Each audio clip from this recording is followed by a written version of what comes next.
Mesdames, Messieurs, bonsoir et bienvenue à la une de ce 20h. La communauté musulmane célèbre l'Achoura, la Tamkharit au Sénégal. Le vrai sens de cette fête, à suivre les explications d'un imam. Nous ferons la différence entre les pratiques coutumières et celles islamiques. Rufisque encore sous les eaux, les habitants de certains quartiers restent impuissants. Et la grosse interrogation, c'est où sont passés les milliards annoncés dans la lutte contre les inondations. Le ministre de l'Eau et de l'Assainissement a tenté de rassurer les sinistrés de Kaolack en visite dans des zones inondées. Serigne Mbaye Thiam parle d'un léger mieux. À la une également, le Sénégal est à 282 décès liés à la Covid-19. 3 nouveaux décès sont enregistrés et 72 nouvelles contaminations.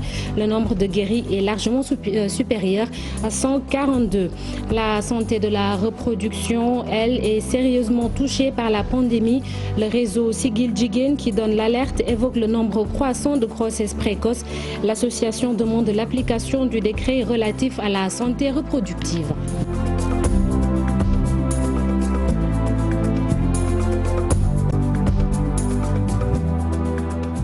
L'Achoura qui marque le 10e jour du mois de Muharram, célébré aujourd'hui par la communauté musulmane. Cette fête revêt pour certains un caractère traditionnel. Cependant, l'imam Makhtar Ndiaye précise l'acte d'adoration majeur reste le jeûne en ce jour.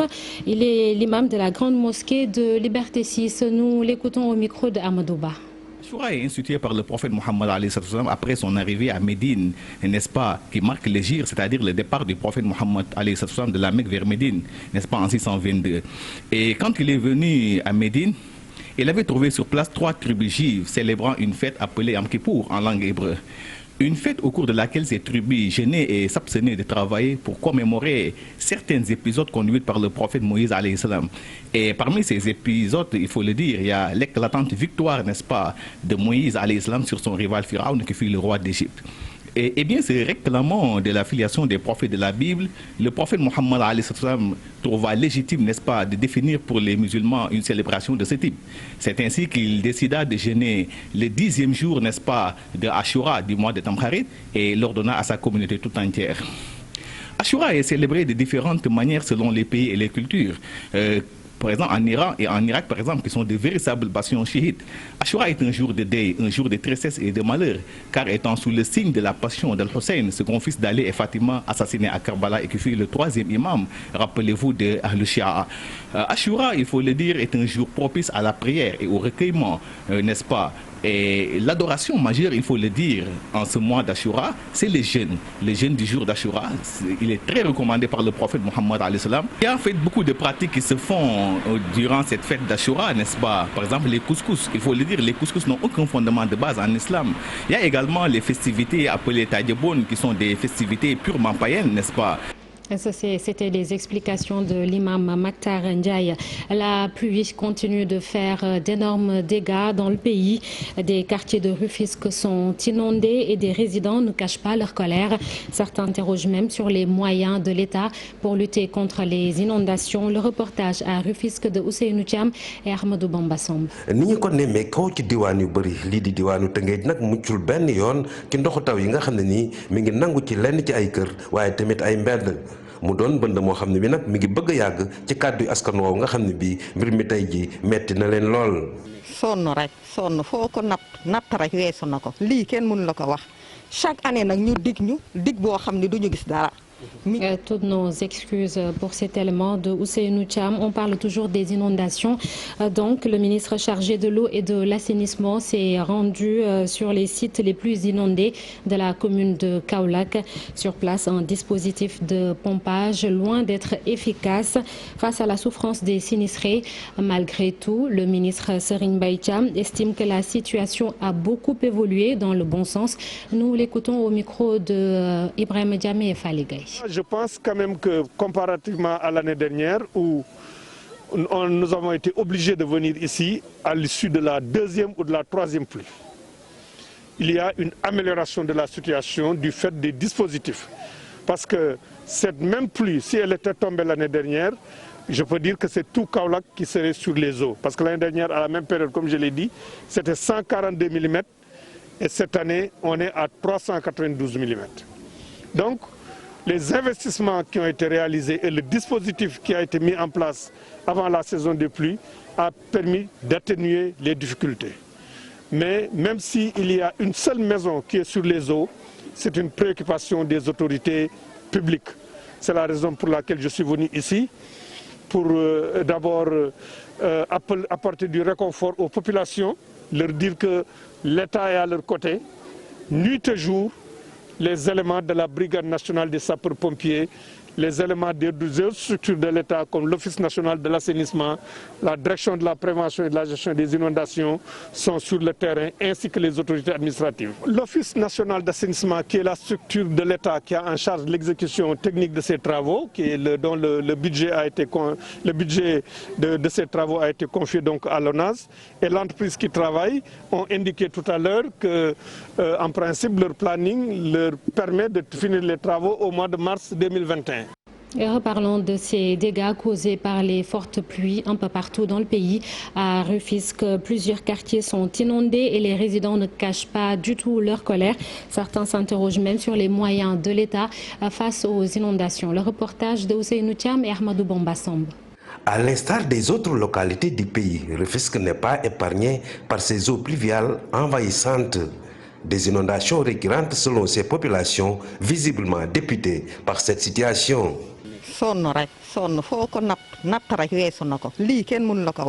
Chaque année nag ñu dig boo xam ne duñu gis dara mi ngi nii chaque année nii la ñuy def dañuy dig te duñu gis dara. Nous sommes véritablement fatigués. Chaque année, les autorités nous inondent de promesses qu'elles ne respectent jamais.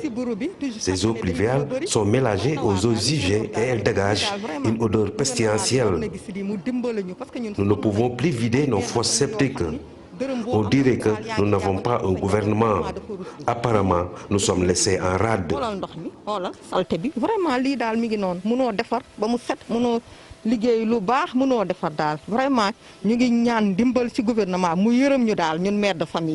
Ces populations de Rufisque s'interrogent sur la destination des moyens dégagés par l'État pour lutter contre ces inondations. Vous voyez la situation de la ville de Rufisque? Et à chaque période hivernale, nous vivons cette même situation-là. Ça a créé même le traumatisme dans l'esprit même des populations. Mais on ne peut pas continuer comme ça. Rufisque ne peut pas continuer à être agressé par un problème d'assainissement. Ce n'est pas possible, à tous les niveaux. Donc maintenant, il faudrait, je pense, que l'État essaye de voir comment il faudra faire pour régler ce problème, définitivement. Cet argent, il faut qu'il y ait un audit du fonds de 32 milliards. Il n'y a aucune ville qui a été prise en charge par ce fonds-là, jusqu'à présent. Au-delà de leur cri de cœur, ces populations n'excluent pas de durcir le ton pour contraindre les autorités à trouver une solution définitive à ce long calvaire. Un autre problème à régler par les autorités, l'hydraulique rurale qui reste un vrai casse-tête dans différentes parties du pays. Plusieurs personnes se disputent la gestion. À Bombay, par exemple, les chefs de village de la commune de Ngogom ont décidé de reprendre leur forage des mains de la société Aquatec et parce que c'est dû à une pénurie d'eau depuis plusieurs mois et d'autres avant eux ont donné le ton. Le reportage à Bombay de Ce sont des chefs de village déterminés qui ont marché vers le forage pour déguerpir le conducteur mis en place par le repreneur. Une manière de dire non à cette pénurie d'eau qui a déjà duré plus de 2 mois. Et voilà les 18 villages de la commune de Ngogom réunis ici comme un seul homme pour récupérer notre forage des mains de l'Aquatec. Depuis son installation, l'Aquatec ne cesse de nous causer des problèmes. Le conducteur délogé, les populations devront faire face à une facture très salée de la Sénélec. C'est d'emprunter 3 millions dans notre caisse, ce qui est anormal. Si tu veux aider quelqu'un, tu viens emprunter de l'argent. Où sont les mesures pour l'aider? La Sénélec ne cesse de couper l'électricité. Au moment où je vous parle, la facture de la Sénélec est à la somme de 4 720 000 francs. Ce qui veut dire que l'Aquatec ne va pas payer ça. Cette énième manifestation contre le repreneur des forages ruraux dans la région de Diourbel ne sera pas la dernière. Les maires des communes rurales se sont donné rendez-vous pour discuter du manque d'eau dans la région. On en parle depuis plusieurs jours. La reprise des cours dans les universités publiques du Sénégal, ce sera le mardi prochain, 1er septembre, à l'université Gaston Berger de Saint-Louis. On se prépare déjà. Le directeur du CROUS, en compagnie de quelques étudiants, a visité les sites d'hébergement et les restaurants. Papa Ibrahima Faye promet un respect strict du protocole sanitaire. Il est interrogé par Ousseynou Diop à Saint-Louis. Maintenant, les mesures d'hygiène, comme je l'ai dit, sont respectées. Il y a les techniciens de surface qui viennent de terminer. J'ai envoyé des courriers aux différents repreneurs, en tout cas pour les informer du protocole sanitaire qui a été décidé au niveau du CROUS et exiger que ce protocole soit respecté. Et je pense que chacun, en tout cas dans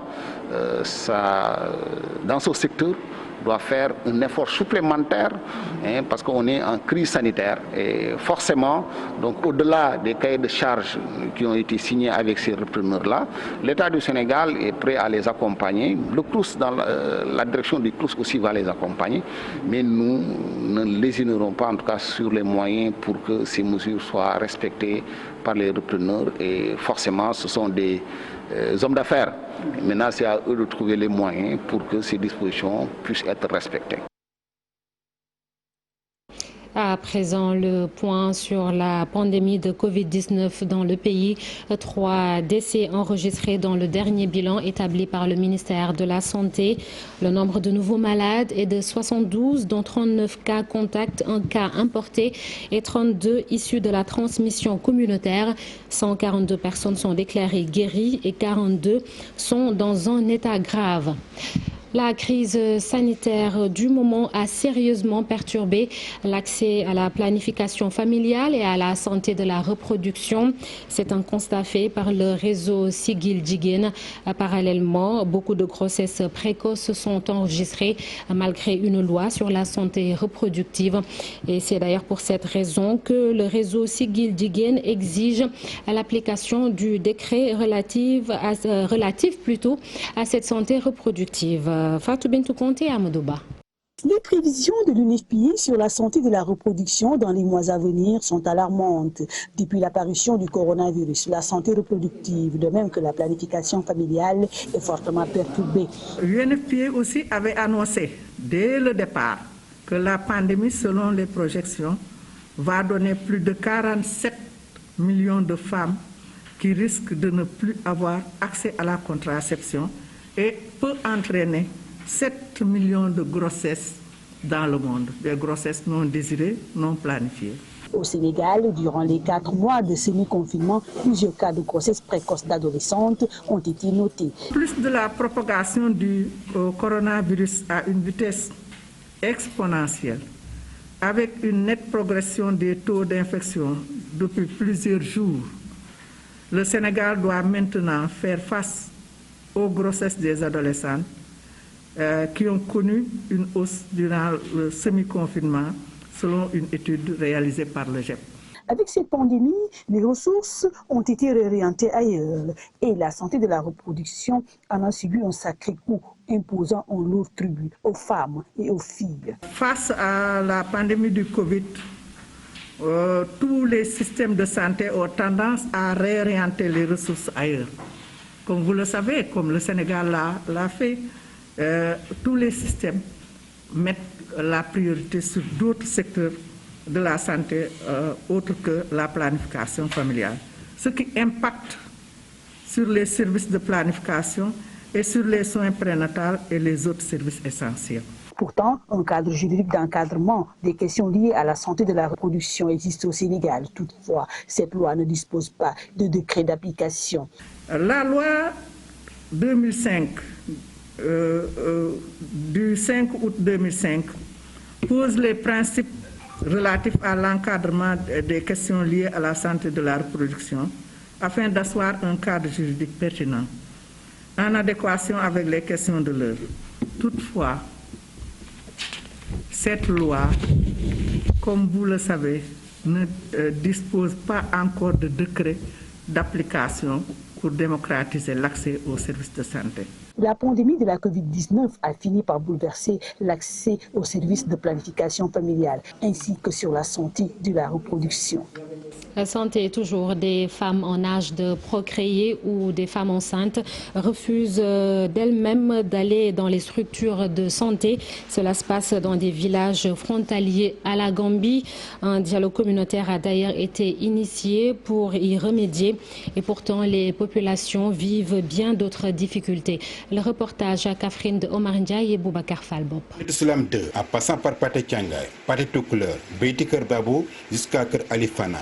Tous ces villages et d'autres aux alentours souffrent d'un manque de route, surtout en cette période d'hivernage. Vous avez pu constater vous-même l'état de la route.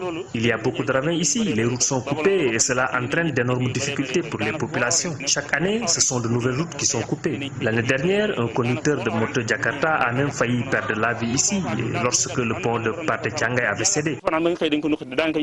À Salah s'ajoute une pénurie d'eau qui n'épargne pas le poste de santé de la localité, qui d'ailleurs ne dispose pas d'ambulance, de sorte que les évacuations se font en charrette. En période d'hivernage, on confronte beaucoup de problèmes. Des fois même, il y a des femmes qui accouchent au cours de l'évacuation à cause des mauvais transports utilisés. C'est dans ce contexte que le projet Puma est intervenu pour soulager les populations et leur construire des pistes. Dans la commune de Médinatoul Salam, 119 actions, c'est-à-dire 119 investissements sont prévus par le Puma. Et ceci dans tous les domaines, notamment la construction de pistes de production et d'ouvrages de franchissement, mais également le volet hydraulique, le volet électrification font partie des infrastructures sociales de base qui sont prévues par le Puma dans la commune de Médinatoul Salam. Le projet Puma va injecter une enveloppe de plus de 4 milliards dans les travaux pour venir à bout des difficultés que rencontrent les populations de cette localité. Allons dans la zone sud avec l'implication des jeunes des régions de Sédhiou, Kolda et Ziguinchor dans la recherche de paix en Casamance. Ils ont émis quelques recommandations pour faciliter la reprise des négociations entre le MFDC et l'État du Sénégal. Bakary Konté et Khali Djamé nous en disent un peu plus. Ils sont au total 500 jeunes des régions de Sédhiou, Kolda et Ziguinchor qui ont bénéficié de cet atelier de formation. Les jeunes membres en tout cas de cette structure, de cette plateforme en tout cas, ont décidé d'aller à l'encontre de leur père pour savoir réellement qu'est-ce que les jeunes pensent de ce conflit. C'est ce qui a fait qu'aujourd'hui nous avons administré des questions à 500 jeunes de la Casamance composés des régions de Kolda et de Sédhiou, Kolda, Sédhiou, Ziguinchor, pour savoir réellement ce qu'ils pensent de ce conflit, mais également quelles sont les recommandations qui vont être formulées par les jeunes à l'endroit du MFDC, mais aussi à l'endroit de l'État du Sénégal et les organisations de la société civile. L'objectif visé par les organisateurs est d'amener l'État et le MFDC à la table de négociation. Nous œuvrons à l'instauration de conditions nécessaires à une négociation politique. Et donc nous facilitons entre autres le dialogue entre les deux parties. Nous les poussons à aller à la table de négociation pour que l'on puisse avoir cette paix définitive tant recherchée. Et nous nous assurons d'impliquer également les organisations de la société civile qui représentent en fait les communautés. Elles portent les voix des populations. Selon ces jeunes, ce conflit a freiné toute l'économie du Sud. Il est temps que la paix revienne en Casamance. Aujourd'hui, les jeunes parlent donc de problèmes d'emploi, les jeunes parlent de chômage. Donc je pense que si aujourd'hui nous avons une paix définitive en Casamance, les jeunes de la Casamance n'auront pas besoin, n'est-ce pas, d'aller à l'Eldorado. Les jeunes de la Casamance n'auront pas besoin de quitter la Casamance pour aller chercher, n'est-ce pas, ailleurs. Parce que nous avons toutes les ressources ici en Casamance. Donc s'il y a une paix qui s'installe, je pense qu'il peut y avoir des infrastructures, il peut y avoir de l'emploi et les jeunes ne vont jamais parler donc de problèmes d'emploi. Le Centre pour le dialogue humanitaire et l'association Kambeng Kafo ont promis de multiplier ces genres d'initiatives pour la paix définitive en Casamance. Restons dans la partie sud du pays avec ce problème foncier entre Oussouye et Djikomol qui avait atterri sur la table de la Commission nationale du dialogue des territoires. Celle-ci a trouvé une solution, mais le maire d'Oussouye aurait refusé de signer le document final. Une démarche appréciée par une partie de la population qui exige tout de même plus de détails. Leur porte-parole Souleymane Djedjou est interrogé par Boubacar Diassi à Lamine Mandjan. Une interpellation ouverte que nous voulons faire à l'endroit du maire d'Oussouye, M. Edouard Lamballe, notre maire aurait refusé de signer un document portant mémorandum visant une intercommunalité qui devait lier toutes les collectivités locales du département d'Oussouye. A priori, nous remercions les initiateurs d'un tel document pour tout l'intérêt qu'ils accordent au département d'Oussouye. Nous saluons la posture prêtée au maire d'avoir refusé de signer le dit document qu'il allait tous nous engager sans que nous ne connaissions les tenants et les aboutissants. Toutefois, nous lui demandons ouvertement de se prononcer sur le contenu du document pour édifier les populations de la commune et du département d'Oussouye de façon à ce que celles-ci puissent le discuter en toute responsabilité et qu'elles puissent adopter à toute connaissance de cause une position définitive sur cette question. Et voilà un moment déjà que les travaux du village des Nations Unies. Le directeur du patrimoine bâti de l'État a visité le site qui, à terme, va abriter toutes les agences onusiennes au Sénégal. Et Abdoul Khan, directeur du patrimoine bâti de l'État, est interrogé à Rufisque par Ousseynou Thiam. L'agence de gestion du patrimoine bâti de l'État a signé avec le promoteur Envol Immobilier une convention, un contrat de location-vente pour la construction de la Cité des Nations Unies qui va regrouper 35 agences du système des Nations Unies. Et cela contribue à faire de Diamniadio un hub au niveau sous-régional et au niveau international. Et nous sommes venus nous enquérir de l'état d'avancement des travaux. Et suite à la visite, nous sommes très satisfaits puisque nous avons constaté aujourd'hui sur les gros œuvres que nous sommes presque à 60%. Et nous osons espérer, nonobstant les travaux, le retard qui a été accusé avec la pandémie liée à la Covid-19, que nous pourrions réceptionner en tout cas ce projet-là dans les meilleurs délais. À présent, un mot de sport avec un petit résumé de l'actualité en Europe et aux États-Unis. En Angleterre, Arsenal a remporté le Community Shield. Boulaye Dia, l'attaquant franco-sénégalais qui intéresse plusieurs clubs comme le FC Porto ou encore Brighton. Et enfin, la NBA qui reprend la suite des playoffs ce samedi. Le round-up de l'actualité sportive, c'est avec Cher Sadibou Diarra. Cher Sadibou Diarra, c'est la fin de ce journal. Merci de nous avoir suivis. Bonne fête de Tamkharit à tous et excellent week-end avec les programmes de la télévision Futur Média. Au revoir.